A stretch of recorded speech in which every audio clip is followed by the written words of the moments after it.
começar o vídeo aqui já falando de Flamengo e Nova Iguaçu, porque o horário do segundo jogo, que ainda estava em aberto e havia até a possibilidade desse jogo mudar de domingo para sábado, está definido. O jogo vai ser domingo, dia 7 de abril, no Maracanã, às 5 horas da tarde. Então, o jogo de volta da final do Campeonato Carioca com horário definido. Vale lembrar que para o jogo da ida tem apenas 20 mil ingressos vendidos, e daí eu acredito que é muito por conta da precificação dos ingressos, R$ 140 o setor norte, né, é o que está custando.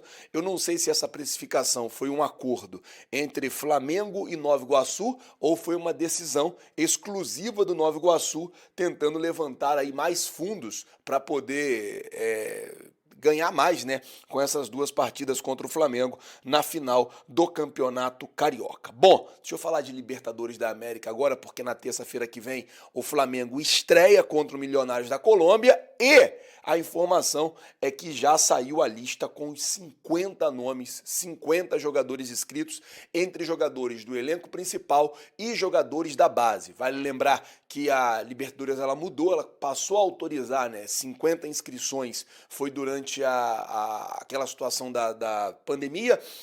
Vale lembrar que naquela época, se não me engano, o River Plate jogou com De La Cruz no gol, um jogo contra o Santa Cruz da Colômbia, e não tinha nem todos os jogadores de linha, e o River Plate na época conseguiu ainda empatar o jogo. Então, assim, dali para cá se mudou as regras e agora os clubes eles escrevem 50 jogadores, e eu vou trazer para vocês aqui a relação dos jogadores inscritos pelo Flamengo. Rossi, Varela, Léo Ortiz, Léo Pereira, Eric Pulgar, Ayrton Lucas, Luiz Araújo, Gerson, Pedro, Gabriel Barbosa ou Gabigol. O Flamengo escreveu o Gabigol na Libertadores.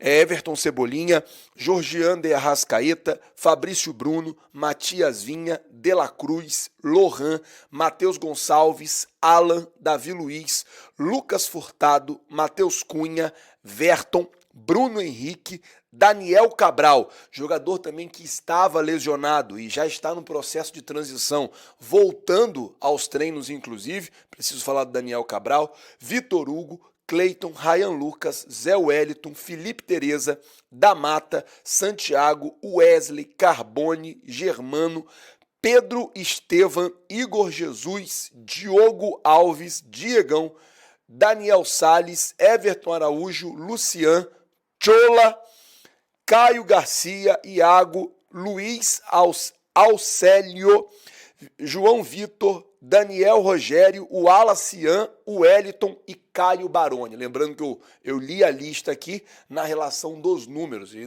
para não ficar muito longo, não fui falando os números de cada jogador. Então são 50 nomes aí, 50 jogadores inscritos, como eu disse, entre o time principal e o time de base, e já havia o entendimento dentro do Flamengo de escrever o Gabigol, já que o Flamengo acredita que vai conseguir aí o efeito suspensivo para o jogador. O Gabigol está inscrito na Libertadores, agora só depende mesmo os lados, né? No caso a diretoria do Flamengo, conseguir aí provar a inocência do atleta junto à corte arbitral do esporte, já que o jogador está punido e suspenso pela questão de tentativa de fraude no exame antidoping. Bom, vamos mudar o assunto aqui agora. Deixa eu falar sobre Fabrício Bruno, porque a informação do André Hernan, do UOL, é que o Fabrício Bruno chamou a atenção de muitos agentes que atuam ali no futebol europeu, né?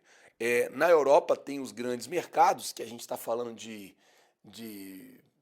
Real Madrid, Barcelona, Manchester City, Manchester United, Arsenal, Chelsea, são os grandes mercados da Europa, mas também tem os mercados médios, que é o Wolverhampton, que é o Atlético de Madrid, que é o West Ham. São times de um mercado médio, mas que também tem um mercado na Europa. E daí já começa-se a especular o nome do Fabrício Bruno dentro desses times de um mercado médio na Europa, até porque o jogador já tem 28 anos. Outra coisa que a gente tem que falar sobre esse assunto do Fabrício Bruno é que a torcida do Chelsea estava fazendo uma campanha para que o Chelsea contratasse o jogador. Como eu disse, talvez um empecilho do Fabrício Bruno ele sair do Flamengo e ir para uma equipe dessas consideradas os grandes mercados da Europa é a questão da idade. O zagueiro já tem 28 anos e teve a sua primeira convocação para a seleção brasileira e elogios à parte aqui, o Fabrício Bruno foi muito bem. Assim, fez um jogo muito seguro, fez um jogo muito bom, teve uma excelente atuação com a camisa da seleção brasileira. Sendo assim, o zagueiro chamou muita atenção pelo bom posicionamento, pela postura, por ser um zagueiro sério, cara amarrada, cara fechada.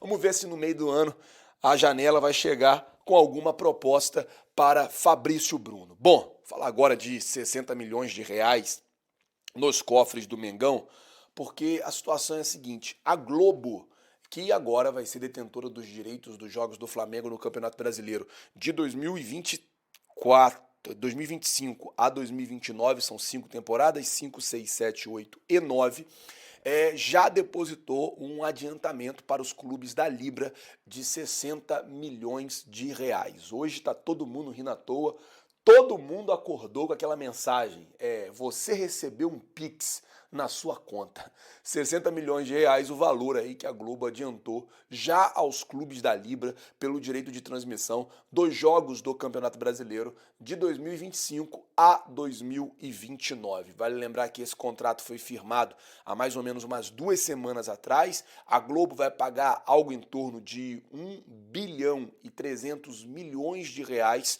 para os clubes que fazem parte da Libra. Caso o Corinthians saia, porque o Corinthians estava no impasse de ficar ou não ficar, esse valor ele vai cair 10%, então ele cai de 1 bilhão e 300 milhões, ele cai para 1 bilhão 170 milhões de reais, mas o Flamengo ali e os demais clubes já receberam um primeiro adiantamento, valor aí na casa dos 60 milhões de reais. Mudando o assunto, falar agora sobre Flamengo e Atlético Goianiense, porque estão tentando mudar o mando de campo aí dessa partida. O Atlético Goianiense recebeu várias propostas para a mudança do mando de campo, porém não aceitou. E aí tem uma proposta agora para que esse jogo aconteça no Serra Dourada, o principal estádio do estado do Goiás. Vale lembrar que o Serra Dourada, se não me engano, tem a capacidade ali de 50, 60 mil lugares, é um estádio muito grande. E assim, tá muito tempo sem ter jogo. Então, acredito que o Atlético Goianiense precisa ver quais são as reais condições do estádio, se tem reais condições mesmo de receber uma partida, de receber um jogo e da gente, é claro, tá lá fazendo toda essa cobertura. Não sei como é que tá o Serra Dourada, tá há muito tempo já fechado, há muito tempo nem o Goiás, nem o Atlético Goianiense, nem os clubes lá da cidade de Goiânia jogam no Serra Dourada, e de verdade eu não sei quanto tempo tá fechado, tá parado o estádio de Serra Dourada, mas existe a proposta na mesa do Atlético Goianiense para receber o jogo contra o Flamengo lá no estádio. Vamos aguardar para ver o que vai acontecer. Enquanto isso, eu vou ficando por aqui. Se você